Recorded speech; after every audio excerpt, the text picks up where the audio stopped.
പരിശുദ്ധാത്മാവ് വചനം കേൾക്കാനായിട്ട് നമ്മെ പ്രത്യേകം തിരഞ്ഞെടുത്ത് കൊണ്ടുവന്ന് ഇവിടെ ഈ സമയം ആയിരിക്കാൻ അനുവദിച്ചു അല്ലേ? ഒത്തിരി മക്കൾ ആഗ്രഹിക്കുന്നുണ്ട്, പക്ഷേ അവർക്ക് കടന്നു വരാനായിട്ട് സാധിക്കുന്നില്ല. ഇനി ചിലരൊക്കെ ആഗ്രഹിച്ചില്ലെങ്കിലും ദൈവത്തിൻ്റെ പദ്ധതിയുടെ ഭാഗമായി വചന സന്ദേശം കേൾക്കാനായിട്ട് പരിശുദ്ധാത്മാവ് തന്നെ കൂട്ടിക്കൊണ്ട് വരുന്നു. ഇങ്ങനെ രണ്ട് രീതിയിലും വചനം വിതയ്ക്കപ്പെടുമ്പോൾ സംഭവിക്കുന്നുണ്ട് അല്ലേ? പരിശുദ്ധാത്മാവ് കൂട്ടിക്കൊണ്ട് വരുന്നവർ എത്തുന്നുണ്ട്. അതേസമയം തന്നെ പരിശുദ്ധാത്മാവ് കൂട്ടിക്കൊണ്ട് വരാൻ ആഗ്രഹിച്ചിട്ടും അതിനോട് മറുതലിച്ച് നിൽക്കുന്ന ഒരു വിഭാഗവും നമ്മുടെ കൂട്ടത്തിലുണ്ട്. ഇന്ന് ലോകം അത് അഭിമുഖീകരിച്ചുകൊണ്ടിരിക്കുക, നമ്മളൊക്കെ അത് കണ്ടുകൊണ്ടിരിക്കുക. നമ്മുടെയൊക്കെ പ്രാർത്ഥനയിൽ പ്രത്യേകം ഉണ്ടാവും, ദൈവമേ അവരൊന്ന് വന്നെങ്കിൽ എൻ്റെ ജീവിത പങ്കാളി അല്ലെങ്കിൽ എൻ്റെ ഭവനത്തിലുള്ള ഇന്ന ആൾക്കാർ, എൻ്റെ പരിചയത്തിലുള്ള ഇന്ന ആൾക്കാർ, അവരൊക്കെ ഒന്ന് ഒരിക്കലെങ്കിലും വന്ന് കേട്ടെങ്കിൽ അല്ലേ, വചനം കേട്ടെങ്കിൽ എന്നൊക്കെ നമ്മൾ മനസ്സുകൊണ്ട് ആഗ്രഹിച്ചു പോയ ഒരുപാട് സാഹചര്യങ്ങൾ ഉണ്ടായിട്ടുണ്ടാവും. എനിവേ നമ്മളെ ദൈവത്തിൻ്റെ പരിശുദ്ധാത്മാവ് തിരഞ്ഞെടുത്തു. അതുകൊണ്ട് നമുക്ക് പരിശുദ്ധാത്മാവിനോട് നന്ദി പറഞ്ഞുകൊണ്ട് ഇവിടെ ആയിരിക്കാനായിട്ട് പരിശ്രമിക്കാം. ഹല്ലേലൂയ, ഹല്ലേലൂയ, ഹല്ലേലൂയ. നമ്മളെല്ലാവരും ഇപ്പം നോമ്പ് എടുത്തുകൊണ്ടിരിക്കുക അല്ലേ? ഞാൻ വിചാരിക്കണം എൻ്റെ മുൻപിലിരിക്കണം നിങ്ങൾ നോമ്പ് ആചരിച്ച് അല്ലെങ്കിൽ ഏതെങ്കിലും കാര്യങ്ങൾക്കൊക്കെ ഭക്ഷണത്തിൻ്റെ കാര്യത്തിൽ മാത്രമല്ല വേറെ രീതിയിലും നോമ്പ് എടുത്ത് ഇരിക്കുന്നവരായിരിക്കും എന്ന്. ഇങ്ങനെ നോമ്പെടുത്ത് പ്രാർത്ഥിക്കുന്നത് കൊണ്ട് എന്താ സംഭവിക്കണേ? അതാ ഇന്ന് ഞാൻ നിങ്ങളോട് പറയാനായിട്ട് ആഗ്രഹിക്കണേ. നോമ്പ് എടുക്കേണ്ടത് എങ്ങനെയാണ്, അതോടൊപ്പം എന്തൊക്കെ മേഖലകൾക്ക് എടുക്കണ്ടേ, അതൊക്കെ വചനത്തിൻ്റെ അടിസ്ഥാനത്തിൽ നമ്മൾ ഒരുപാട് പ്രാവശ്യം കേട്ടിട്ടുണ്ട്. നമുക്കറിയാം ഈ സമയം വലിയ നോമ്പിൻ്റെ 50 ദിവസം അത് നോമ്പെടുക്കണം, ഇന്ന രീതിയിൽ പ്രാർത്ഥിക്കണം, കുരിശിൻ്റെ വഴി പ്രാർത്ഥന, വിശുദ്ധ കുർബാന മുടങ്ങാതെ കാണാം, അങ്ങനെയൊക്കെ ഒരുപാട് ചെയ്യണമെന്ന് നമുക്കറിയാം. ഒരുപാട് നമ്മൾ അതിനെക്കുറിച്ച് കേൾക്കുന്നുണ്ട്. ഞാനിപ്പോൾ നിങ്ങളോട് പങ്കുവെക്കുന്നത് ഇങ്ങനെ ഏതെങ്കിലും മേഖലയിലൊക്കെ ഭക്ഷണം ഉപേക്ഷിച്ചിട്ടോ അല്ലെങ്കിൽ നമുക്ക് ഏറ്റവും വേണ്ടപ്പെട്ട കാര്യങ്ങളൊക്കെ ഉപേക്ഷിച്ച് മാറ്റിയിട്ട് അങ്ങനെ അല്ലെങ്കിൽ അനുദിനം വിശുദ്ധ കുർബാനയിൽ സംബന്ധിക്കുക എന്ന് തീരുമാനിച്ച് കുരിശിൻ്റെ വഴി പ്രാർത്ഥന ചൊല്ല എന്ന് തീരുമാനിച്ച് ഇങ്ങനെ പല രീതിയിലായിരിക്കും നമ്മളൊക്കെ നോമ്പ് ആചരിക്കുന്നുണ്ടാവാം. ആദ്യ കാലഘട്ടങ്ങളിലാണ് ഈ ഭക്ഷണത്തിൻ്റെ കാര്യത്തിൽ മാത്രം അത് വേണ്ടാന്ന് വെച്ച് അങ്ങനെ ചെയ്തിരുന്നത്. ഇപ്പോഴൊക്കെ നോമ്പിൻ്റെ രൂപവും ഭാവമൊക്കെ ഒരുപാട് മാറിയിട്ടുണ്ട്, കാലഘട്ടത്തിനനുസരിച്ച് മാറണ പോലെ. അങ്ങനെ ഏതൊക്കെ രീതിയിൽ നോമ്പെടുത്താലും ഇത് നമ്മൾക്ക് എങ്ങനെയാണ് ഉപകാരപ്പെടണേ, അതാ നമ്മൾ അറിയേണ്ട കാര്യം. നമുക്ക് എങ്ങനെ അത് ഉപകാരപ്പെടുന്നു എന്നുള്ളത്. അതിന് എൻ്റെ മുൻപിലേക്ക് പരിശുദ്ധാത്മാവ് കാണിച്ചു തന്ന വചനഭാഗം ദാനിയേൽ പ്രവാചകൻ്റെ പുസ്തകം 10-ാം അധ്യായം. നിങ്ങളത് ഒരുപാട് കേട്ടിട്ടുണ്ടാവും. പ്രത്യേകിച്ച് നമ്മുടെ ദാനിയേൽ അച്ഛനൊക്കെ ഇപ്പോൾ ഉപവാസത്തെക്കുറിച്ച് ഒരുപാട് പറഞ്ഞ കൂട്ടത്തിൽ പറഞ്ഞ വചനം അതിലിപ്രകാരം എനിക്കത് ഏറ്റവും ഇഷ്ടപ്പെടാൻ അല്ലെങ്കിൽ അത് ഞാൻ സെലക്ട് ചെയ്യാനുള്ളൊരു കാരണം എന്ന് പറയണത് അതിൽ കറക്റ്റായിട്ട് ഇങ്ങനെ പറയുന്നുണ്ട്. 10-ാമത്തെ അധ്യായം, അതിൻ്റെ ഹെഡിങ് കാവൽ ദൂതന്മാർ തമ്മിൽ യുദ്ധം. ഈ ഭാഗമാണ് അതിനു വേണ്ടി ഉപവാസം എടുത്ത് ദാനിയേൽ പ്രവാചകന് ഉപവാസം എടുത്ത് പ്രാർത്ഥിക്കുന്നത്. അതിൻ്റെ റീസൺ ഇതാണ്, അവർ അടിമത്തത്തിൽ കഴിയുക, ബാബിലോൺ പ്രവാസികളുടെ അടിമത്തത്തിൽ കഴിയണ കാലഘട്ടത്ത് എന്ന് തങ്ങളുടെ സ്വന്തം ഭവനത്തിലേക്ക് തിരിച്ചു പോകാൻ പറ്റും, എങ്ങനെ അത് സംഭവിക്കും എന്നുള്ള ഉത്കണ്ഠയും ആദ്യമൊക്കെ ദാനിയേൽ പ്രവാചകൻ അലട്ടുന്നുണ്ട്. അങ്ങനെയാണ് ദാനിയേൽ പ്രവാചകൻ ഇങ്ങനെയൊരു പ്രാർത്ഥനയ്ക്ക് തയ്യാറെടുക്കുന്നത്. അതാണ് അതിൻ്റെ ഭാഗം. അതിൽ പറയണ കാര്യം ഇത്രയാ, ദാനിയേൽ പ്രവാചകൻ ആ നോമ്പെടുക്കുന്നത് 3 ആഴ്ച കാലം. ആ 3 ആഴ്ച കാലം 21 ദിവസം, ഒരാഴ്ചയിൽ 7 ദിവസം, 7 × 3 21. അങ്ങനെ 3 ആഴ്ച കാലം എന്നും ആ ഭാഗത്ത് പറയുന്നുണ്ട്, 21 ദിവസം എന്ന് പറയുന്നുണ്ട് നോമ്പെടുക്കുന്നത്. ഈ ദിവസങ്ങളിൽ ദാനിയേൽ പ്രവാചകൻ നോമ്പെടുത്ത് ഉപവാസം എടുക്കുന്നതിലും എന്തൊക്കെ വേണ്ടാന്ന് വെക്കുന്നത്, നല്ല ഭക്ഷണം ഉപേക്ഷിച്ചു, സുഗന്ധലേപനം ചെയ്തില്ല, ആ ഭാഗമൊക്കെ അതിൽ പറയുന്നുണ്ട്. ഇങ്ങനെയാണ് ദാനിയേൽ പ്രവാചകൻ തൻ്റെ ഉപവാസം ചെയ്തുകൊണ്ടിരുന്നത്. ഇങ്ങനെ ചെയ്തുകൊണ്ടിരിക്കുമ്പോൾ ദാനിയേൽ പ്രവാചകന് ദൈവത്തിൻ്റെ ദർശനം വരികയാണ്. ആ ദർശനത്തിൽ ഇങ്ങനെ പറയുകയാണ് ആ ദൂതൻ. 12-ാമത്തെ തിരുവചനം, ദാനിയേൽ പ്രവാചകൻ 10:12. അവൻ പറഞ്ഞു, ദാനിയേലേ, ഭയപ്പെടേണ്ട. ശരിയായി അറിയുന്നതിന് നീ നിന്റെ ദൈവത്തിൻ്റെ മുൻപിൽ നിന്നെ തന്നെ എളിമപ്പെടുത്താൻ തുടങ്ങിയ ദിവസം മുതൽ നിന്റെ പ്രാർത്ഥന കേൾക്കപ്പെട്ടിരിക്കുന്നു. നിന്റെ പ്രാർത്ഥന നിമിത്തമാണ് ഞാൻ ഇപ്പോൾ വന്നിരിക്കുന്നത്. അതായത് ദാനിയേൽ പ്രവാചകൻ 3 ആഴ്ച അല്ലെങ്കിൽ 21 ദിവസം സ്റ്റാർട്ട് ചെയ്ത അന്ന് 1-ാം ദിവസം എളിമപ്പെടുത്തി. അന്ന് തുടങ്ങി ദൈവത്തിൻ്റെ ദൂതൻ പ്രാർത്ഥന കേട്ടു. ഞാൻ ഇന്ന് നിൻ്റെ അടുത്തേക്ക് എത്തിയിരിക്കുന്നു. അതിനുശേഷം 13-ാമത്തെ വാക്യം തുടങ്ങി വായിച്ചു. പേർഷ്യ രാജ്യത്തിൻ്റെ കാവൽ ദൂതൻ 21 ദിവസം എന്നോട് എതിർത്ത് നിന്നു. എങ്കിലും പ്രധാന ദൂതന്മാരിൽ ഒരാളായ മിഖായേൽ എൻ്റെ സഹായത്തിനെത്തി. അതുകൊണ്ട് അവനെ പേർഷ്യ രാജ്യത്തിൻ്റെ കാവൽ ദൂതനോട് എതിരിടാൻ വിട്ടു. വരാനിരിക്കുന്ന നാളുകളിൽ നിന്റെ ജനത്തിന് എന്ത് സംഭവിക്കുമെന്ന് നിന്നെ ഗ്രഹിക്കാൻ ഞാൻ വന്നിരിക്കുന്നു. ദർശനം ഭാവിയെ സംബന്ധിക്കുന്നതാണ്. ഇത്രയും. അതിൽ ദാനിയേൽ പ്രവാചകൻ നോമ്പ് അല്ലെങ്കിൽ ഉപവാസം എടുത്ത 1-ാം ദിവസം പ്രാർത്ഥന ദൈവസന്നിധിയിൽ കേട്ടു. അതിനുശേഷം ഇപ്പോൾ എത്തിയിരിക്കുമ്പോൾ 21 ദിവസമായി. ഇനി അത് തുടർന്ന് വായിച്ചു വരും. അതിൽ പറയും, അന്ന് പ്രാർത്ഥന കേട്ട് ആ പ്രാർത്ഥനയ്ക്ക് ഉത്തരം തരാൻ ദൈവത്തിൻ്റെ ദൂതനെ അയച്ചു. അവിടെ നിന്ന് പോന്നു. പക്ഷേ 21-ാം ദിവസമാണ് എവിടെ എത്തണത്? ദാനിയേൽ പ്രവാചകൻ്റെ അടുത്ത് എത്തണത്. അതിനുള്ളിൽ എന്താ സംഭവിച്ചതെന്ന് പറയുന്നുണ്ട്. അവിടുത്തെ ദൂതനായിട്ട് യുദ്ധം നടന്നു. ആ ഭാഗം ഒന്നും കൂടി വായിക്കാം. 13-ാമത്തെ വചനം. പേർഷ്യ രാജ്യത്തിൻ്റെ കാവൽ ദൂതൻ 21 ദിവസം എന്നോട് എതിർത്ത് നിന്നു. എങ്കിലും പ്രധാന ദൂതന്മാരിൽ ഒരാളായ മിഖായേൽ എൻ്റെ സഹായത്തിനെത്തി. അതുകൊണ്ട് അവനെ പേർഷ്യ രാജ്യത്തിൻ്റെ കാവൽ ദൂതനോട് എതിരിടാൻ വിട്ടു. വരാനിരിക്കുന്ന നാളുകളിൽ നിന്റെ ജനത്തിന് എന്ത് സംഭവിക്കുമെന്ന് നിന്നെ ഗ്രഹിപ്പിക്കാൻ ഞാൻ വന്നിരിക്കുന്നു. അതായത് അവിടെ പ്രാർത്ഥന കേട്ട് ദൂതനെ അയച്ചപ്പോൾ ദൂതൻ വന്നുകൊണ്ടിരിക്കുമ്പോൾ അതിൻ്റെ ഇടയിൽ ആര് കയറി വന്നു?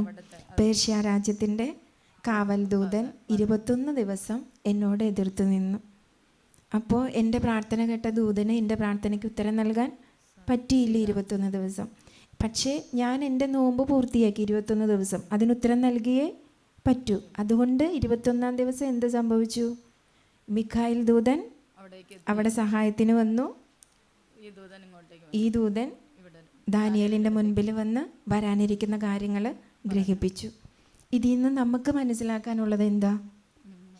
നമ്മൾ നോമ്പെടുക്കുമ്പോൾ അതിന് നിയോഗം വെച്ചിട്ടായിരിക്കുമല്ലോ ചെയ്യുക. ത്യാഗങ്ങൾ ചെയ്യുമ്പോൾ നിയോഗം വെച്ചിട്ടാണ് ചെയ്യുക. പക്ഷേ നമ്മൾ എന്ന് ചെയ്യാൻ ആരംഭിക്കുന്നു അന്ന് നമ്മുടെ പ്രാർത്ഥന എവിടെ എത്തി? സ്വർഗത്തിലെത്തി. പക്ഷെ നമുക്ക് ആർക്കും ഒന്നും അറിയാൻ പറ്റണില്ലല്ലോ അല്ലേ? നമ്മുടെ നോമ്പ് കഴിഞ്ഞാലും കുറേ ദിവസം കഴിഞ്ഞിട്ടാണ് അതിൻ്റെ ഉത്തരം വരണത്. ഇതിൻ്റെ ഇടയിൽ സംഭവിക്കണ കാര്യം ഈ വചനത്തിലൂടെ വെളിപ്പെടുത്തിയേക്കണേ. ദൈവത്തിൻ്റെ ദൂതൻ നമ്മളെ സഹായിക്കാൻ വരുമ്പോൾ ഇവിടെ പേർഷ്യ രാജ്യത്തിൻ്റെ ദൂതൻ എതിരിടാൻ വന്നു. ഇതുപോലെ നമ്മുടെ കുടുംബങ്ങളിൽ തലമുറകളിലൊക്കെ പ്രമാണലംഘനങ്ങൾ വഴി വന്നിരിക്കുന്ന തടസ്സങ്ങളല്ലേ, അതെല്ലാം ഓരോന്നായിട്ട് മുൻപിലേക്ക് വരാൻ തുടങ്ങും. നമ്മൾ ത്യാഗം ചെയ്യാൻ, നോമ്പെടുക്കാൻ, ഉപവാസം എടുക്കാൻ തുടങ്ങുമ്പോൾ ദൈവം പ്രാർത്ഥന കേൾക്കാഞ്ഞിട്ടല്ല, അതിന് ഉത്തരം തരാൻ ദൈവത്തിൻ്റെ ദൂതൻ അയച്ചു. പക്ഷേ ഈ ദൈവത്തിൻ്റെ ദൂതൻ നമുക്ക് വേണ്ടി എതിരിടേണ്ട എത്രയോ സാഹചര്യങ്ങളാണ് നമ്മളുടെ തലമുറകളിൽ, നമ്മുടെ കുടുംബങ്ങളിൽ, നമ്മുടെയൊക്കെ പ്രവൃത്തികൾ കൊണ്ട് തന്നെ വന്നിരിക്കണേ. ഇതിനെല്ലാം അതിജീവിച്ചു. ഇനി ഇതിൽ നോക്കി 21 ദിവസമായി. 21 ദിവസത്തേക്കാണ് 3 ആഴ്ചക്കാലത്തേക്ക് ദാനിയേൽ ഉപവാസം പറഞ്ഞിരിക്കണേ. ആ 21-ാം ദിവസമായപ്പോഴും ദൈവം അയച്ച ദൂതന് വരാൻ പറ്റിയില്ല, എത്താൻ പറ്റിയിട്ടില്ല. അപ്പോൾ ആ സമയത്ത് മിഖായേൽ മാലാഖയെ ദൂതനെ സഹായത്തിന് അയച്ചു. അങ്ങനെ സഹായത്തിന് അയച്ചതിന് ശേഷമാണ് ഈ ദൂതൻ ദാനിയേലിൻ്റെ അടുത്ത് എത്തുന്നത്. ഇതുപോലെ നമ്മുടെ പ്രാർത്ഥന ആദ്യത്തെ ദിവസം ദൈവസന്നിധിയിലെത്തും. അവിടെ നിന്ന് വരുന്ന ദൂതൻ പല സാഹചര്യങ്ങൾ കൊണ്ട്, പല കാരണങ്ങൾ കൊണ്ട് തടയപ്പെടും. നമ്മൾ നിർത്താതെ പ്രാർത്ഥിക്കുമ്പോൾ, നിർത്താതെ നമ്മുടെ നോമ്പ് കണ്ടിന്യൂ ചെയ്യുമ്പോൾ ദൈവം തന്നെ വേറെ ദൂതൻ, ഇവിടെ മിക്കായേൽ ദൂതനെ അയച്ച പോലെ ദൂതന്മാരെ അയച്ച് സഹായത്തിനെത്തും. അവരുടെ സഹായം വഴി നമ്മുടെ അടുത്തേക്ക് വീണ്ടും അയക്കപ്പെട്ട ദൂതനെ എത്താൻ പറ്റും. അപ്പം നമ്മുടെ കാര്യങ്ങൾ കുറച്ച് ഡിലേ ആയിട്ടുണ്ടാവും, നീങ്ങിപ്പോയിട്ടുണ്ടാവും. ഈ നീങ്ങി പോകാനുള്ള കാര്യം ഒരിക്കലും ദൈവത്തിൻ്റെ ഭാഗത്തുനിന്ന് വരണതല്ല, ദൈവത്തിൻ്റെ ഭാഗത്തുനിന്ന് വരുന്നതല്ല. അത് നമ്മൾ മനസ്സിലാക്കണം. ഒത്തിരി മക്കൾ നിരാശപ്പെട്ടിരിക്കണ ഒരവസ്ഥ ഉണ്ട് എന്ന് മനസ്സിലായത് കൊണ്ടാണ് ഞാനിതിപ്പോൾ പറയണേ. നമ്മൾ പ്രാർത്ഥിക്കേണ്ട നിയോഗങ്ങൾ നടക്കാതെ പോകുന്നത്, നടക്കാൻ വൈകുന്നത്, നടക്കാതെ പോകില്ല. നന്മയായിട്ടുള്ളത് നമ്മൾ ചോദിച്ചാൽ അത് തരുമെന്ന് വചനം നമുക്ക് ഉറപ്പ് നൽകിയിട്ടുള്ളതാണ്. അത് നീങ്ങിപ്പോകുന്നതിൻ്റെ പുറകിൽ ഇങ്ങനെ കുറേ കാര്യങ്ങൾ ഉണ്ട്. ഇത് ദാനിയേൽ പ്രവാചകൻ ഉപവാസം എടുത്ത് നോമ്പെടുത്ത് പ്രാർത്ഥിച്ചതുകൊണ്ട്, ത്യാഗം ചെയ്ത് പ്രാർത്ഥിച്ചതുകൊണ്ട് അതിനെ അതിജീവിച്ച് വേറെ ദൂതനെ സഹായത്തിനയച്ച് ആ കാര്യം, ആ ദർശനം വെളിപ്പെടുത്തി കൊടുക്കാൻ സാധിച്ചത്. നമ്മളെ ഇടയിൽ വെച്ച് ഇത് ബ്ലോക്ക് ചെയ്താലോ? ഞാൻ ഇത്ര ദിവസം പ്രാർത്ഥിച്ചു, എൻ്റെ കാര്യമൊന്നും നടന്നില്ല, ഞാൻ നോമ്പ് നിർത്തി, ത്യാഗം ചെയ്യൽ നിർത്തി, ഉപവാസം നിർത്തി എന്ന് ഞാൻ തീരുമാനിച്ച ഇതിൻ്റെ ഇടയിൽ വേറെ ദൂതനെ അയച്ചിട്ടുണ്ട് തമ്പുരാൻ, ഇല്ലേ? മിഖായേൽ മാലാഖനെ അയച്ചു. അതുപോലെ വേറൊരു ദൂതനെ അയക്കാനുള്ള അവസരം ആരായിട്ട് കളയും? നമ്മളായിട്ട് കളയും. ഞാനിപ്പോൾ ഈ കാര്യം നിങ്ങളോട് പറയണത്, 50 ദിവസത്തെ നോമ്പ് എന്തായാലും നമ്മൾ എടുക്കും, അല്ലേ? തിരുസഭയുടെ നിയമപ്രകാരം നമ്മൾ ചെയ്യും. അതിന് പല നിയോഗങ്ങളും വെച്ചിട്ടുണ്ടാവും. അതിൽ നടന്നിട്ടുണ്ടാവാം, നടന്നിട്ടുണ്ടാവില്ല. 50 ദിവസത്തെ നോമ്പ് കഴിഞ്ഞാലും എൻ്റെ പ്രാർത്ഥന നടന്നിട്ടില്ലെങ്കിൽ എനിക്കത് സാധിച്ച് കിട്ടേണ്ട കാര്യമാണ്, നന്മയായ കാര്യമാണ് എന്ന് എനിക്ക് ബോധ്യമുണ്ടെങ്കിൽ എൻ്റെ നോമ്പിനും ഉപവാസത്തിനും ഞാൻ നോ എന്ന് പറയാൻ പാടില്ല. കണ്ടിന്യൂ ചെയ്ത് എടുക്കണം. അപ്പോൾ ദൈവത്തിൻ്റെ ദൂതന്മാരെ അയച്ച് ഈ തടസ്സങ്ങളെല്ലാം മാറ്റി നമ്മുടെ കാര്യം സാധിക്കുന്നതിലേക്ക് നമ്മളെ എത്തിക്കും. ഈ 50 നോമ്പ് എടുക്കുമ്പോൾ എന്തിനാ സിസ്റ്റർ ഇത് പറയണേന്ന് ചോദിച്ചാൽ, എന്നോട് പരിശുദ്ധാത്മാവ് പറയാൻ പറഞ്ഞ കാര്യം ഞാൻ നിങ്ങളോട് പറയണേ. വെറുതെ 50 ദിവസം നോമ്പെടുത്ത് തീർക്കല്ല നമ്മുടെ ലക്ഷ്യം. എന്ത് നിയോഗത്തിലും ഞാൻ എൻ്റെ നോമ്പ് ആരംഭിച്ചോ, എന്ത് നിയോഗത്തിലും ഞാൻ ത്യാഗം ചെയ്തോ, എന്ത് നിയോഗത്തിലും ഞാൻ മധ്യസ്ഥ പ്രാർത്ഥന ആരംഭിച്ചോ, എന്ത് നിയോഗത്തിൽ പുലർച്ചെ 3 മണിക്ക് ഞാൻ എണീറ്റ് പ്രാർത്ഥിച്ചോ, അത് എന്ന് നടന്നു കിട്ടുന്നോ അന്ന് വരെ ഞാനത് കണ്ടിന്യൂ ചെയ്യണം. അത് നടന്ന് കിട്ടും. ദൈവത്തിന് അസാധ്യമായിട്ട് ഒന്നുമില്ല, ഒന്നും ഈ ഭൂമിയിലില്ല. വചനമല്ലേ അത്? ഒന്നും ഈ ഭൂമിയിൽ ഇല്ല. അതുകൊണ്ട് നമ്മൾ നമ്മുടെ പ്രാർത്ഥന, നമ്മുടെ നോമ്പ്, നമ്മുടെ ത്യാഗങ്ങളൊന്നും മുടക്കരുത് എന്നാണ് എന്നോട് പറയണേ. അതുകൊണ്ട് ഞാൻ പറയണം, നോമ്പ് എങ്ങനെ എടുക്കണം, ഏതൊക്കെ മേഖലയിൽ എടുക്കണം, അതൊക്കെ നിങ്ങൾക്ക് അറിവുള്ളതാ. അതിനെക്കുറിച്ച് ഞാൻ അധികം പറഞ്ഞു തരണ്ട. പക്ഷെ നോമ്പ് എടുക്കുമ്പോൾ, ഉപവാസം എടുക്കുമ്പോൾ, ത്യാഗം എടുക്കുമ്പോൾ നമ്മുടെയൊക്കെ ജീവിതത്തിൽ സംഭവിച്ചുകൊണ്ടിരിക്കുന്നത് ഇതാണ്.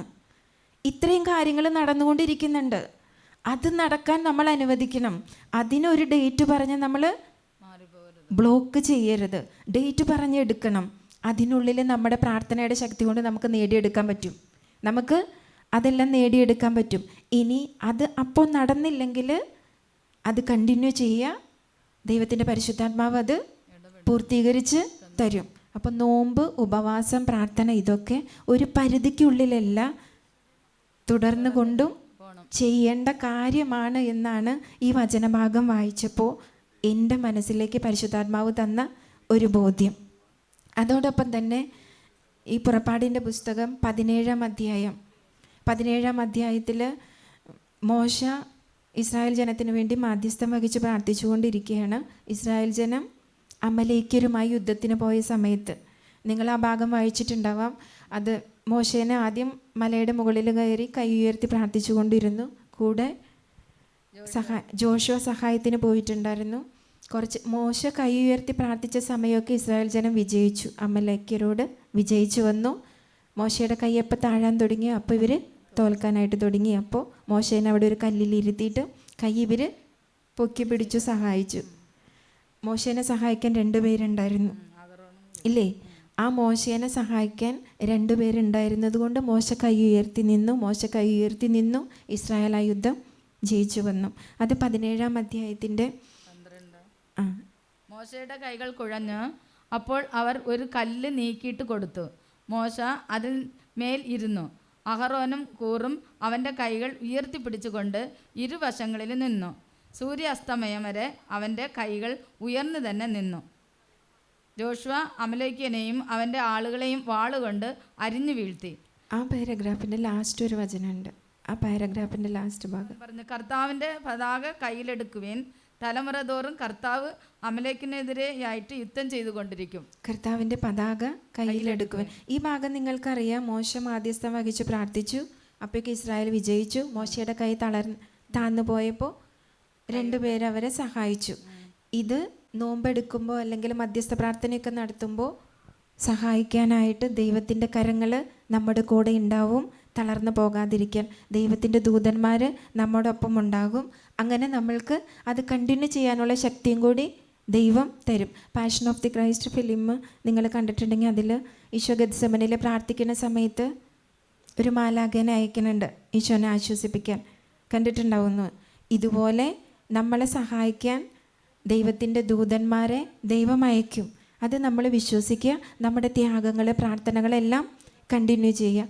ഇതിൻ്റെ ലാസ്റ്റ് വചനം ഞാൻ വായിക്കാൻ പറഞ്ഞത്, കർത്താവിൻ്റെ പതാക കയ്യിലെടുക്കുവിൻ, തലമുറ തോറും കർത്താവ് അമലേക്കിനെതിരായിട്ട് യുദ്ധം ചെയ്തുകൊണ്ട്. ഈ പഴയ നിയമ ചരിത്രത്തിൽ അമലേക്കര് എന്ന് പറയുന്നത് തിന്മയുടെ ശക്തിനെയാണ് കാണിക്കുന്നത്. അങ്ങനെയാണെങ്കിൽ കർത്താവ് തലമുറ തോറും ആർക്കെതിരെ യുദ്ധം ചെയ്യുമെന്ന് പറഞ്ഞിരിക്കുന്നത്? തിന്മയുടെ ശക്തിക്കെതിരെ. ഇന്നും നമ്മുടെ കർത്താവ് തിന്മയുടെ ശക്തിക്കെതിരെ യുദ്ധം ചെയ്തുകൊണ്ടിരിക്കുന്നു.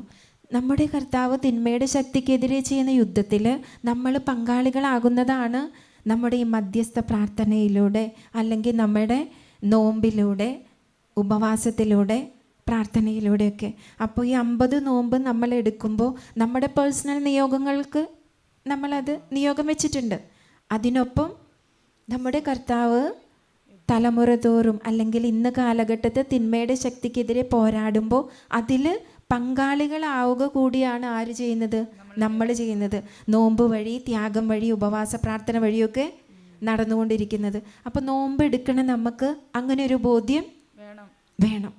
അപ്പോഴാണ് നമ്മുടെ നോമ്പ് എടുക്കണതിന് പവർ കൂടുള്ളൂ, കൂടുതൽ ത്യാഗത്തോടു കൂടി അനുഷ്ഠിക്കാനായിട്ട് തോന്നുള്ളൂ.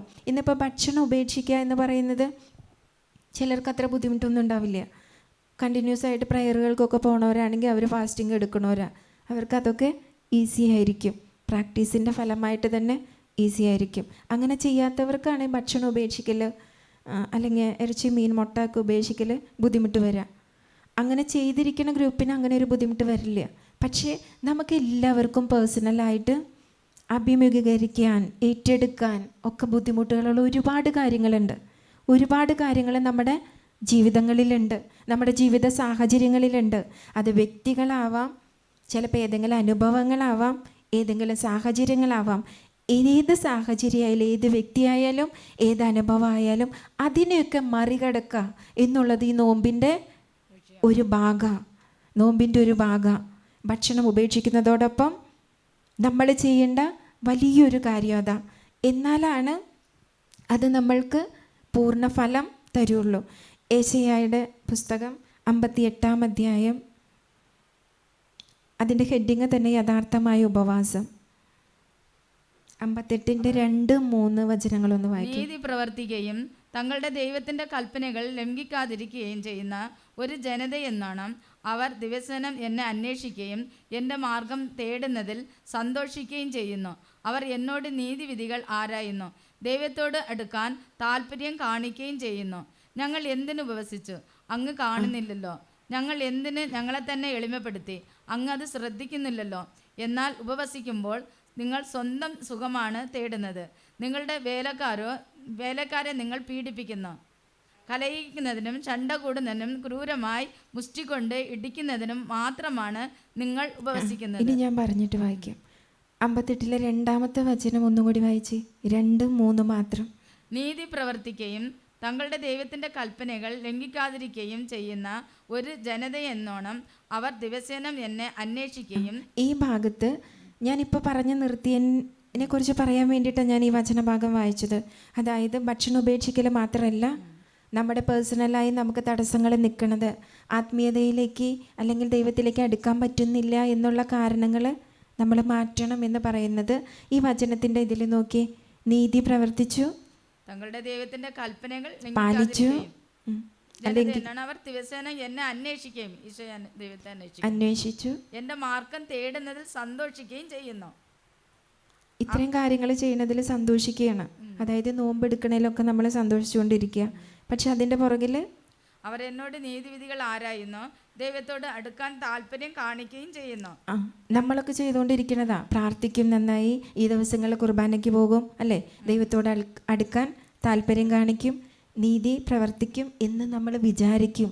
പക്ഷെ നീതിയാണ് പ്രവർത്തിക്കുന്നതെന്ന് അടുത്ത വചനത്തിൽ കറക്റ്റായിട്ട് പറയുന്നുണ്ട്. ഞങ്ങൾ എന്തിനു ഉപവസിച്ചു? ഇതൊക്കെ നമ്മളോട് തമ്പുരാനോട് ചോദിക്കുന്നതാണ്. നമ്മൾ വെച്ച നിയോഗങ്ങൾ നടക്കാതാവുമ്പോൾ ഞങ്ങൾ നീതിയെ പ്രവർത്തിച്ച് ദൈവത്തിലേക്ക് അടുത്തില്ലേ, ഉപവാസം എടുത്തില്ലേ, കുർബാനയ്ക്ക് പോയില്ലേ, കുരിശിൻ്റെ വഴി ചൊല്ലിയില്ലേ, എന്നിട്ടും എൻ്റെ കാര്യങ്ങളൊക്കെ അവിടെ പെൻഡിങ്ങായി നിൽക്കുകയാണ്. അപ്പോൾ ചോദിക്കും, ഞങ്ങൾ എന്തിനു ഉപവസിച്ചു? അങ്ങ് കാണുന്നില്ലല്ലോ. ഞങ്ങൾ എന്തിനു ഞങ്ങളെ തന്നെ എളിമപ്പെടുത്തി? അങ്ങ് അത് ശ്രദ്ധിക്കുന്നില്ലല്ലോ. ഇനി അതിൽ 6 തുടങ്ങി 7 വരെയുള്ള വചനം, 58:6-7. ദുഷ്ടതയുടെ കെട്ടുകൾ പൊട്ടിക്കുകയും നുകത്തിന്റെ കയറുകൾ അഴിക്കുകയും മർദ്ദിതരെ സ്വതന്ത്രരാക്കുകയും എല്ലാ നുകങ്ങളും ഒടിക്കുകയും ചെയ്യുന്നതല്ലേ ഞാൻ ആഗ്രഹിക്കുന്ന ഉപവാസം. ഇതാണ് ദൈവം ആഗ്രഹിക്കുന്ന ഉപവാസം. നീതി പ്രവർത്തിക്കണം, ദുഷ്ടതയുടെ കെട്ടുകൾ പൊട്ടിക്കണം, നുകത്തിന്റെ കയറുകൾ അഴിക്കുകയും കയറുകൾ അഴിക്കണം. ഇതാണ് ഞാൻ ആഗ്രഹിക്കുന്ന ഉപവാസം. 2 തുടങ്ങി 3 വരെയുള്ള വചനങ്ങളിൽ നമ്മൾ ആഗ്രഹിച്ചെടുക്കണ ഉപവാസം, പള്ളി പോവുക, കുരിശിൻ്റെ വഴി നടത്തുക, ഇതൊക്കെ നമ്മൾ വിചാരിക്കും ദൈവത്തെ പ്രീതിപ്പെടുത്താൻ എളുപ്പമുള്ള കാര്യങ്ങളാണ് എന്ന് വിചാരിച്ച് നമ്മൾ ചെയ്യുന്നു. അത് പ്രീതിപ്പെടുത്താൻ എളുപ്പമുള്ള വഴികൾ തന്നെയാണ്. പക്ഷേ അതിൻ്റെ പുറകിൽ ഈ 58:6-7 വചനങ്ങളിൽ പറയുന്നത് പോലെ കെട്ട് പൊട്ടിക്കണം, നുകത്തിന്റെ കയറുകൾ അഴിക്കണം, ദുഷ്ടതയുടെ കെട്ട് പൊട്ടിക്കുക, നുകത്തിൻ്റെ കയറുകൾ അഴിക്കുക. ഈ 2 ഭാഗം മാത്രം ഞാൻ എടുക്കാം. നമ്മൾ ചിലപ്പോൾ ഇത്രയും ദുഷ്ടതയിലൊന്നും പെട്ടിട്ടുണ്ടാവില്ല, അല്ലേ? നമ്മൾ കുമ്പസാരിച്ച് അത്യാവശ്യം നല്ല രീതിയിൽ ജീവിക്കണതാവും. നുകത്തിൻ്റെ കെട്ടുകൾ പൊട്ടിക്കുക എന്ന് പറഞ്ഞാൽ നമുക്ക് പേഴ്സണലായി ചിലപ്പോൾ അത്ര ഉണ്ടെന്ന് നമുക്ക് തോന്നില്ലായിരിക്കാം. കാരണം നമ്മൾ അതൊക്കെ അത്യാവശ്യം നോക്കി കുമ്പസാരം കാര്യങ്ങളൊക്കെ നടത്തുന്നവരായിരിക്കാം. അങ്ങനെയാണെങ്കിൽ ഇതുകൊണ്ട് എന്താ പരിശുദ്ധാത്മാവ് ഉദ്ദേശിക്കണേ? നോമ്പെടുത്ത് പ്രാർത്ഥിക്കണം. നമുക്ക് ഒരു ഉത്തരവാദിത്വമുണ്ട്. ഇന്ന് ലോകത്ത് നടക്കുന്ന ദുഷ്ടതയുടെ കെട്ട് പൊട്ടിക്കണം, നുകം അഴിച്ചു മാറ്റണം, മർദ്ദിതരെ സ്വതന്ത്രരാക്കണം. അതായത് തിന്മയുടെ ശക്തികൾക്ക് അടിമപ്പെട്ടു പോകുന്ന മക്കളെ സ്വതന്ത്രരാക്കുക, ലോകത്ത് നടക്കുന്ന ദുഷ്ടതയുടെ കെട്ടിനെ പൊട്ടിക്കുക, നുകം അഴിച്ചു മാറ്റുക. ഈ ഉത്തരവാദിത്വം നമുക്കുണ്ട്. ഇതാണ് ഉപവാസം. നമ്മളെടുക്കുന്ന ഉപവാസം കൊണ്ട് ദൈവം ആഗ്രഹിക്കുന്നത് അതാ. അങ്ങനെയാണെങ്കിൽ അതെങ്ങനെ നമുക്ക് ചെയ്യാൻ പറ്റുക? ഇത് ചെയ്യാനുള്ള വഴി ഇത്രയും മാത്രമേ ഉള്ളൂ. നമ്മളെടുക്കുക നോമ്പ്, നമ്മൾ ഉപവാസം എടുക്കുക, ത്യാഗം എടുക്കുക. അതിനൊക്കെ നിയോഗം നമ്മൾ എന്ത് വെക്കണം? ലോകത്തിൻ്റെ തിന്മയുടെ കഴിയുന്ന മക്കൾക്ക് വേണ്ടി, ഇന്നത്തെ യുവ തലമുറകൾക്ക് വേണ്ടി, വൈദികര്, സമർപ്പിതര്, അല്ലേ, സഭയുടെ നേതൃത്വങ്ങൾ, ഇവർക്കൊക്കെ വേണ്ടി നമ്മൾ എടുക്കണ നോമ്പിൽ ഉപവാസത്തിൽ നിയോഗം വെക്കണം. ഇങ്ങനെ നിയോഗം വെച്ച് പ്രാർത്ഥിച്ച് അതിലേക്ക് ദാനിയേൽ പ്രവാചകൻ്റെ പുസ്തകത്തിൽ നമ്മൾ കണ്ടതുപോലെ ദൈവത്തിൻ്റെ ദൂതന്മാരെ അയച്ച് ആ മേഖലകളിലൊക്കെ ദൈവത്തിന് ഇടപെടാൻ സാധിക്കുമ്പോൾ, പരിശുദ്ധാത്മാവിന് പ്രവർത്തിക്കാൻ സാധിക്കുമ്പോഴാണ് യഥാർത്ഥ ഉപവാസം നമ്മുടെ ആയി മാറുക. നമ്മൾ ചെയ്യുന്ന ഉപവാസം ദൈവത്തിൻ്റെ മുൻപിൽ സ്വീകാര്യമാകാം. നമ്മുടെ നിയോഗങ്ങളെല്ലാം അതിൽ വയ്ക്കാം, എല്ലാം വയ്ക്കാം. പക്ഷേ ഇങ്ങനെ ഒരു നിയോഗം കൂടി ഈ നോമ്പിൻ്റെ ഉപവാസത്തിൻ്റെയും കൂടെ കൂട്ടണമെന്ന് ദൈവത്തിൻ്റെ പരിശുദ്ധാത്മാവ് ഇന്നത്തെ തലമുറയിൽ, ഇന്നത്തെ കാലഘട്ടത്തിൽ ആഗ്രഹിക്കുന്നുണ്ട്. ഞാനിത് പ്രത്യേകം പറയാൻ കാരണമില്ലേ, ഈ സമയങ്ങളിൽ, ഈ ദിവസങ്ങളിലൊക്കെ ചില അമ്മച്ചിമാരൊക്കെ ഇങ്ങനെ കണ്ടപ്പോൾ പ്രാർത്ഥിക്കാൻ പറഞ്ഞതിൽ അവരൊരു കാര്യം പറഞ്ഞതാ, ദൈവവിളി സ്വീകരിച്ചു പോയ സെമിനാരിയിലൊക്കെ ആയിരിക്കുന്ന മക്കൾക്ക് 8 വർഷം 9 വർഷമൊക്കെ ആയി, പക്ഷെ അവർക്കിപ്പോഴും നിൽക്കാൻ പറ്റണില്ല, വിളി ഉണ്ടോ എന്ന് സംശയം. സിസ്റ്ററെ ഒന്ന് പ്രാർത്ഥിക്കണം. അങ്ങനെ പറയാം. ഇങ്ങനെ പറഞ്ഞത് കേട്ടിട്ട് 1 ആഴ്ച 2 ആഴ്ചയൊക്കെ കഴിഞ്ഞു. പക്ഷെ എൻ്റെ മനസ്സിലേക്ക് അത് എപ്പോഴും വരുമായിരുന്നു. എന്തുകൊണ്ടാണ് ഈ മക്കൾ ഇങ്ങനെ പറയണേ? എന്തുകൊണ്ടാണ് അവർ ആഗ്രഹിച്ചു പോയ ജീവിതാന്തസ്സിൽ അവർക്ക് നിൽക്കാൻ ബുദ്ധിമുട്ട് തോന്നണേ? അതിന് ഉത്തരവാദികൾ നമ്മളൊക്കെയാണ്. നമ്മൾ ഇതുപോലത്തെ ഉപവാസവും പ്രാർത്ഥനയൊക്കെ എടുക്കുമ്പോൾ ഇത് നിയോഗം ചേർക്കാത്തത് കൊണ്ട്, ഇത് ദൈവം ആഗ്രഹിക്കണതാ. ഇന്നത്തെ തലമുറയിൽ ദൈവവിളി വന്ന് നല്ല വൈദികർ, നല്ല സമർപ്പിതർ വേണമെന്നുള്ളത് മസ്റ്റായ ഒരു കാര്യമാണെന്ന് എൻ്റെ മുമ്പിലിരിക്കണ നിങ്ങൾക്ക് എല്ലാവർക്കും അറിയാലോ. വിശുദ്ധരായ വൈദികരും വിശുദ്ധരായ സമർപ്പിതരും വിശുദ്ധരായ അൽമായ പ്രേക്ഷിതരുണ്ടെങ്കിലേ തിരുസഭയ്ക്ക് ഈ കാലഘട്ടത്തിൽ മുന്നോട്ട് പോകാൻ പറ്റുള്ളൂ, അല്ലേ? അതിന് തടസ്സം സംഭവിച്ചു കൊണ്ടിരിക്കുന്ന ഈ കാലഘട്ടത്ത് നമ്മളെടുക്കണ ഉപവാസത്തിൽ അത് നിയോഗം വന്നില്ല എങ്കിൽ ദൈവത്തിൻ്റെ പരിശുദ്ധാത്മാവിന് എന്ത് ചെയ്യാൻ പറ്റുക? ഒന്നും ചെയ്യാൻ പറ്റില്ല. അതുകൊണ്ട് ലോകത്തിൻ്റെ ദുഷ്ടതയുടെ കെട്ടുപൊട്ടാൻ, നമ്മുടെ മക്കൾക്ക് നല്ല ദൈവവിളികൾ വരാൻ, നല്ല അൽമായ ശുശ്രൂഷകർ വരാൻ നമ്മൾ ആഗ്രഹിച്ച് പ്രാർത്ഥിക്കേണ്ട കാലം അതിക്രമിച്ചു. ഇന്നലെ എനിക്കൊരു ഫോൺ കോൾ വന്നു. ഓസ്ട്രേലിയയിലുള്ളൊരു ചേട്ടനാണ്. സാധാരണ പുറത്തേക്കൊന്നും എൻ്റെ നമ്പർ കൊടുക്കാറില്ലാത്തതാണ്. ഞങ്ങളുടെ ഒരു സിസ്റ്റർ വഴിയായിട്ട് അറിഞ്ഞതുകൊണ്ട് വന്നതാണ്. ആ ചേട്ടൻ എന്നോട് പറഞ്ഞ ഒറ്റ കാര്യമാണ്, സിസ്റ്ററെ, നമ്മുടെ നാട്ടിൽ നിന്നൊക്കെ പഠിക്കാനെന്ന് പറഞ്ഞ് ഒത്തിരി മലയാളി കുട്ടികൾ ഓസ്ട്രേലിയയിലേക്ക് വന്നിട്ടുണ്ട്. എൻ്റെ അനുഭവത്തിലുണ്ട്.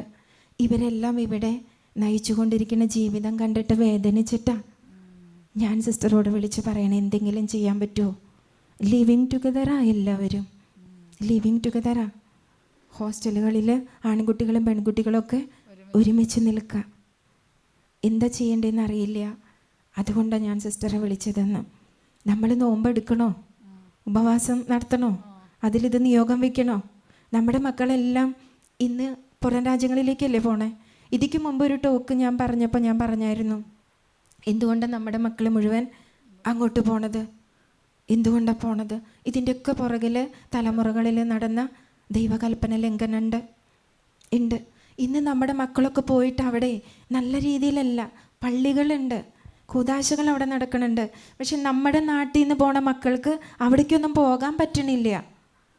വളരെ വേദനയോടുകൂടി എന്നോട് ആ ചേട്ടൻ, 60 വയസ്സ് പ്രായമുള്ളൊരു ചേട്ടനാണ്, ഞാൻ ഈ നാട്ടിൽ വന്നിട്ട് 33 വർഷമായി സിസ്റ്ററെ, ഇപ്പോഴാണ് ഒരുപാട് ഇങ്ങനെ കാണണേ. നാട്ടിൽ നിന്ന് വരുന്ന മക്കളൊക്കെ ഇങ്ങനെയാണ്. നോമ്പും പ്രാർത്ഥനയൊക്കെ കൂട്ടണ്ടേ? നിയോഗങ്ങൾ മാറ്റണ്ടേ? നമ്മൾ മാറ്റണം. എന്തിനാ ഞാൻ ഇതിനു വേണ്ടി നോമ്പെടുക്കാൻ പറയണേ എന്നറിയോ? ഈ തലമുറയിൽ വന്ന ലംഘനങ്ങൾ, പ്രമാണ ലംഘനങ്ങൾ, തലമുറകളിൽ വന്ന കെട്ടുകളാണ് നമ്മുടെ മക്കളെ ജഡിക പാപങ്ങളിലേക്ക് കൊണ്ടുപോകണേ. 1-ാം പ്രമാണ ലംഘനം, പിന്നെ കണ്ടിന്യൂ ചെയ്യുന്നത് 6-ാം പ്രമാണ ലംഘനത്തിലേക്കാണ്. അതിന്ന് ജഡിക പാപത്തിൻ്റെ മേഖലയല്ലേ? നമ്മുടെ മക്കളൊക്കെ അതിൽ പെട്ടുകിടക്കുക. ആ കെട്ടൊക്കെ അഴിക്കണമെങ്കിലല്ലേ നമ്മൾ ഉപവാസവും പ്രാർത്ഥനയും എടുത്തേ പറ്റൂ. ഈ കൂട്ടത്തിൽ ആമ്മച്ചി വൊക്കേഷൻ്റെ കാര്യം പറഞ്ഞില്ലേ? നമ്മൾ പ്രാർത്ഥിക്കേണ്ട ഒരു മേഖലയാണ്. ഇതുപോലെ തലമുറകളിൽ പ്രമാണലംഘനങ്ങളുടെ, തിന്മകളുടെ കെട്ട് ഉള്ള ഭവനങ്ങളിൽ നിന്നാ തമ്പുരാൻ ദൈവവിളി എടുക്കണേ, അല്ലേ? ഫ്രാൻസിസ് മാർപ്പാപ്പ പറഞ്ഞിട്ടുണ്ട്, ഒരു തലമുറയുടെ കണ്ണുനീരിൻ്റെ ഉത്തരമാണ് ഒരു ദൈവവിളി. അത് സത്യമാണ്. ഒരു തലമുറയുടെ കണ്ണീരിൻ്റെ ഉത്തരമാണ് ദൈവവിളി. അങ്ങനെയാണെങ്കിൽ ഇങ്ങനെയുള്ള തലമുറകളിൽ നിന്ന് ദൈവവിളി എടുക്കുന്നത് ആ തലമുറേനെ രക്ഷിക്കാനാ. ഒരു വൈദികനാണെങ്കിൽ ആ ചെല്ലുന്ന ഇടവകയെ, ഇടപഴകുന്ന മേഖലയൊക്കെ തമ്പുരാനിലേക്ക് അടുപ്പിക്കാൻ, സിസ്റ്റേഴ്സും പ്രവർത്തന മേഖലകളിലേക്ക് ഇടപഴകി ദൈവജനത്തെ ദൈവത്തിലേക്ക് അടുപ്പിക്കുക. അലമായ പ്രേക്ഷിതർക്കും അത് തന്നെ ഉത്തരവാദിത്വം, അല്ലേ? അങ്ങനെ ചെയ്യണമെങ്കിൽ നമ്മൾ പ്രാർത്ഥന ഉയർത്തണം. തലമുറകളിൽ വന്നുപോയ വീഴ്ചകളൊക്കെ പാപത്തിന് പരിഹാരം ചെയ്ത് നമ്മൾ പ്രാർത്ഥിക്കണം. നോമ്പ്, ഉപവാസം എന്നിവ നമ്മൾ കൂട്ടിക്കൊണ്ടുവരണം. ഇതിൻ്റെയൊക്കെ ഫലം കൊണ്ടാണ് ലോകത്തിൽ നിൻ്റെ ഈ ജഡികതയിൽ നിന്ന്, ദുഷ്ടതയിൽ നിന്ന് ലോകം ഒരുക്കി വെച്ചിരിക്കുന്ന ആ നുഖത്തിൻ്റെ കെട്ടുകളൊക്കെ നമുക്ക് അഴിച്ചു കൊടുക്കാൻ പറ്റുള്ളൂ. ഞാനിത് പ്രത്യേകം പറയുന്നത്, ഈ മാർച്ച്, ഏപ്രിൽ, മെയ് കാലഘട്ടമൊക്കെ വൊക്കേഷൻ സെലക്ഷൻ നടക്കണ, കുട്ടികൾ ഡിസിഷൻ എടുക്കണ കാലഘട്ടങ്ങളാണ്. അപ്പം നമ്മൾ പ്രത്യേകിച്ച് പ്രാർത്ഥിക്കണം, തലമുറകളിൽ നിന്ന് ദൈവവിളി ഉയർന്നു വരാൻ. ഓരോ കുടുംബത്തിൽ നിന്ന് വരുമ്പോൾ ഒരു തലമുറയാണ് തമ്പുരാൻ അതിലൂടെ രക്ഷിക്കുന്നത്. അപ്പോൾ നമ്മുടെ പ്രാർത്ഥനയിലും നോമ്പിലും ഉപവാസത്തിലൊക്കെ അങ്ങനെ ഒരു നിയോഗം ചേർക്കണം. നല്ല ദൈവവിളികൾ തിരുസഭയ്ക്ക് ലഭിക്കാനായിട്ട്, നമ്മുടെ മക്കൾക്കൊക്കെ അങ്ങനത്തെ ദൈവവിളികൾ സ്വീകരിക്കാനുള്ളൊരു പ്രേരണ ഉണ്ടാകാനായിട്ട് ഇതൊക്കെ നമ്മുടെ നോമ്പിൻ്റെ ഉപവാസത്തിൻ്റെയും നിയോഗങ്ങളിൽ കൂട്ടിച്ചേർക്കുമ്പോഴാണ് ദൈവം ആഗ്രഹിക്കുന്ന യഥാർത്ഥ ഉപവാസമായി മാറാം. ദുഷ്ടതയുടെ കെട്ട് പൊട്ടിക്കാൻ, നുകത്തിൻ്റെ കെട്ടഴിക്കാൻ ഒക്കെ ദൈവമക്കൾ പ്രാപ്തരായി വരാൻ ആ ഒരു ഉത്തരവാദിത്തം നോമ്പെടുത്ത് പ്രാർത്ഥിക്കുന്ന നമുക്കെല്ലാവർക്കും ഉണ്ട്. ഉറപ്പായിട്ടും തമ്പുരാൻ അത് ആഗ്രഹിക്കണതാ. കാലഘട്ടത്തിൻ്റെ തിന്മകൾക്കെതിരെ മധ്യസ്ഥ പ്രാർത്ഥന ഉയർത്താൻ, ത്യാഗം ചെയ്ത് പ്രാർത്ഥിക്കാൻ, ഉപവാസം എടുത്ത് പ്രാർത്ഥിക്കാനൊക്കെ നമ്മുടെ എല്ലാ നിയോഗങ്ങളും നമുക്കതിൽ വയ്ക്കാം. ഒപ്പം ലോകത്തിൻ്റെ ഈ നിയോഗം, ഈ കാലഘട്ടത്തിൻ്റെ ഈ നിയോഗം നമ്മൾ ചേർത്ത് വെച്ച് പ്രാർത്ഥിക്കണം. അങ്ങനെ പ്രാർത്ഥിക്കുമ്പോഴാണ് പരിശുദ്ധാത്മാവിന് എളുപ്പം ഇടപെടാനായിട്ട് സാധിക്കുക. അപ്പം അതുകൊണ്ട് പ്രത്യേകിച്ച് ഒക്കേഷൻ കാലഘട്ടം നടക്കണ ഈ സമയങ്ങളിൽ കുട്ടികൾക്ക് തീരുമാനങ്ങൾ എടുക്കാൻ പറ്റാൻ, അതിൽ നിലനിൽപ്പ് കിട്ടാൻ, ഇതിനൊക്കെ നമ്മൾ പരിഹാരം ചെയ്ത് പ്രാർത്ഥിക്കുമ്പോൾ അവരുടെയൊക്കെ തലമുറകളിൽ വന്ന ആ കെട്ട് പരിശുദ്ധാത്മാവ് അഴിക്കും. അങ്ങനെ അഴിക്കുമ്പോൾ ദൈവവിളി വരും. നല്ല അൽമായരായിട്ട് ശുശ്രൂഷ ചെയ്യുന്ന മക്കൾ വരും. വിദേശ നാടുകളിലേക്കൊക്കെ പോണ മക്കൾ നല്ല രീതിയിൽ ശുശ്രൂഷ ചെയ്ത് അവിടെയും ദൈവരാജ്യം പടുത്തുയർത്തും. ഇത് ദൈവം ആഗ്രഹിക്കുന്ന കാര്യമാണ്. ലോകം മുഴുവൻ സുവിശേഷം അറിയിക്കണം. 2033 ആകുമ്പോഴേക്കും ലോകം മുഴുവൻ സുവിശേഷം എത്തണം എന്നാണ്. അങ്ങനെയാണെങ്കിൽ നമ്മുടെ ഈ മക്കൾ പോകുന്നിടത്തൊക്കെ ദൈവത്തെയാണ് കൊടുക്കേണ്ടത്, ദൈവത്തിൻ്റെ വചനത്തെയാണ് കൊടുക്കേണ്ടത്. അത് കഴിഞ്ഞിട്ട് നമ്മുടെ ഭാവി, നമ്മുടെ കാര്യങ്ങളെല്ലാം വരുള്ളൂ. അപ്പോൾ അവരായിരിക്കുന്ന ഇടങ്ങളിൽ ദൈവത്തെ കൊടുക്കാൻ, ദൈവവചനത്തെ കൊടുക്കാൻ, ഉത്തമ മാതൃക ജീവിതം നയിക്കാൻ, വചനം കൊടുത്തില്ലെങ്കിലും മാതൃകയായിട്ട് ചെല്ലുന്ന ഇടങ്ങളിൽ മാതൃകാ ജീവിതം നയിച്ചാൽ മാത്രം മതി ഏറ്റവും വലിയ സാക്ഷിയാണ്. അത് നമ്മുടെ മക്കൾക്ക് സാധിക്കണം. ഇന്ന് നമ്മുടെ മക്കളൊക്കെ വിദേശ നാടുകളിലാണ് കൂടുതൽ ചെല്ലുന്നതെങ്കിൽ, അത് ജോലിക്ക് വേണ്ടിയിട്ട്, പഠിപ്പിന് വേണ്ടിയിട്ടാണ് പോകുന്നതെങ്കിൽ, അതിൽ ദൈവത്തിൻ്റെ പരിശുദ്ധാത്മാവ് ഇങ്ങനെയൊരു നിയോഗം കൂടി വെക്കുന്നുണ്ട്. ആ നിയോഗം പൂർത്തീകരിക്കപ്പെടണം. ലോകം മുഴുവൻ സുവിശേഷം എത്തണം. ലോകം മുഴുവൻ ഈശോയെ അറിയണം. അതിലുപരി ഈശോയ്ക്ക് വേണ്ടി വിശുദ്ധിയോടുകൂടി ജീവിക്കുന്ന ഒരു വിഭാഗം വേണം. വിശുദ്ധിയാണ് എല്ലാത്തിൻ്റെയും അടിസ്ഥാനം. അതാണ് നമ്മുടെ തലമുറകളിൽ നിന്ന് നഷ്ടപ്പെട്ടു പോയിക്കൊണ്ടിരിക്കുന്നത്.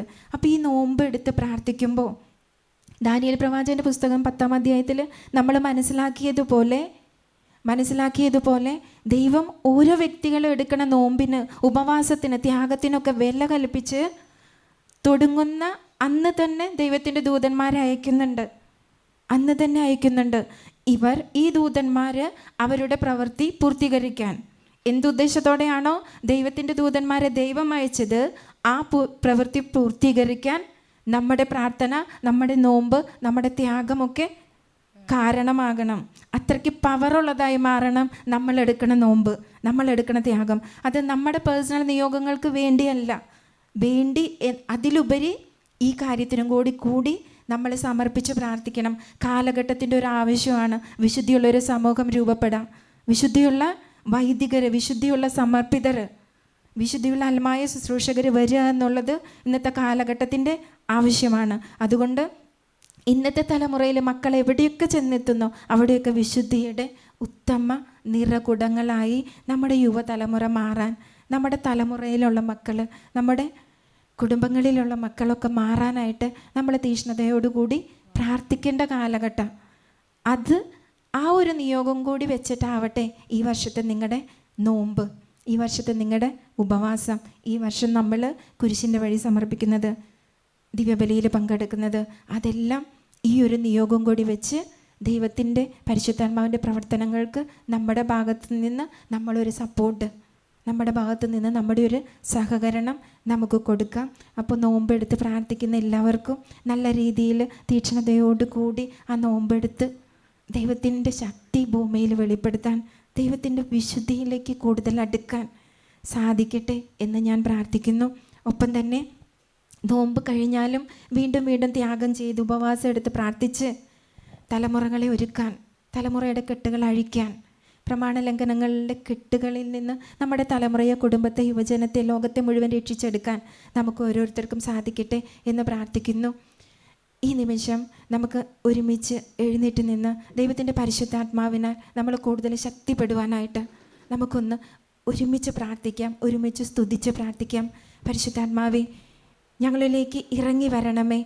ഞങ്ങളിലുള്ള പരിശുദ്ധാത്മാവെ ജ്വലിപ്പിച്ച് ഞങ്ങളുടെ ത്യാഗം, ഉപവാസം, നോമ്പ്, പ്രാർത്ഥനയൊക്കെ ബലമായ ആയുധമായി മാറട്ടെ. ഞങ്ങളുടെ ലോകത്തിന് വേണ്ടി, ഞങ്ങളുടെ യുവജനങ്ങൾക്ക് വേണ്ടി, ഞങ്ങളുടെ തലമുറയ്ക്ക് വേണ്ടിയൊക്കെ പ്രാർത്ഥിക്കുവാനെടുക്കുന്ന ഏറ്റവും വലിയ ആയുധമായി മാറട്ടെ ഞങ്ങളുടെ ഈ നോമ്പെടുക്കൽ, ഞങ്ങളുടെ ഉപവാസം, ഞങ്ങളുടെ പ്രാർത്ഥന, ഞങ്ങളുടെ ദാനധർമ്മങ്ങൾ എല്ലാം. അതിനുള്ള ശക്തി ഞങ്ങളിലേക്ക് ചൊരിയണേ പരിശുദ്ധാത്മാവേ. നിന്റെ ശക്തമായ കൃപ ഞങ്ങളിലേക്ക് വർഷിക്കണേ. ത്യാഗങ്ങളിൽ ആഴപ്പെടാൻ, മധ്യസ്ഥ പ്രാർത്ഥനയിൽ ആഴപ്പെടാൻ, പ്രാർത്ഥനയുടെ കരങ്ങൾ രാത്രിയുടെ യാമങ്ങളിൽ ഉയർത്താൻ പരിശുദ്ധാത്മാവെ ഞങ്ങളെ ഒരുക്കണമേ, ഞങ്ങളെ ശക്തിപ്പെടുത്തണമേ. ശിവേ നന്ദി, ശിവേ നന്ദി, നന്ദി, നന്ദി, സ്തുതി.